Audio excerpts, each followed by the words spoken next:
తెలంగాణ రాష్ట్ర వ్యాప్తంగా కూడా జరుగుతున్న ప్రతి అంశాన్ని కూడా మీ ముందుంచే ప్రయత్నం అయితే చేయబోతున్నాను. ఈ రోజు ప్రధానంగా కూడా చాలా అంశాలు ఉన్నాయి.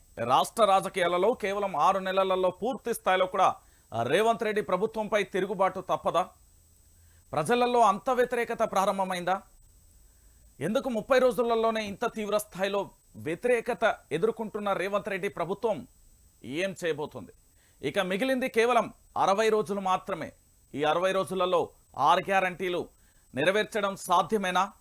ఇంకా కాకమ్మ కబుర్లు చెప్తూ కాలయాపన చేస్తారా? ఇక ప్రజలలో తిరుగుబాటుతో పాటు విపక్షం కూడా యుద్ధానికి సిద్ధమైందా? ప్రజలలో పూర్తి స్థాయిలో ప్రభుత్వం మీద అలవి కాని హామీలను ఇచ్చిందంటూ ఇక పోరాటం షురూ చేయబోతుందా? రాష్ట్ర రాజకీయాలలో ఏం జరగబోతోంది? ఇదే ప్రధానంగా కూడా ఇప్పుడు మనం చర్చించాల్సిన అంశం. నిజానికి రేవంత్ రెడ్డి ప్రభుత్వం ఏర్పడిన తర్వాత కాంగ్రెస్ పార్టీ ఒక సముద్రం. ఆ సముద్రంలో ఎప్పుడైనా తుఫాను రావచ్చు, అలలు రావచ్చు, ఏదైనా జరగవచ్చు, ఏమైనా కావచ్చు, సునామీతో సహా. మరి అలాంటి ప్రభుత్వం నిలకడగా 5 ఏళ్ల పాటు పరిపాలన కొనసాగిస్తుందా అనేదే ప్రశ్నార్థకంగా మారింది.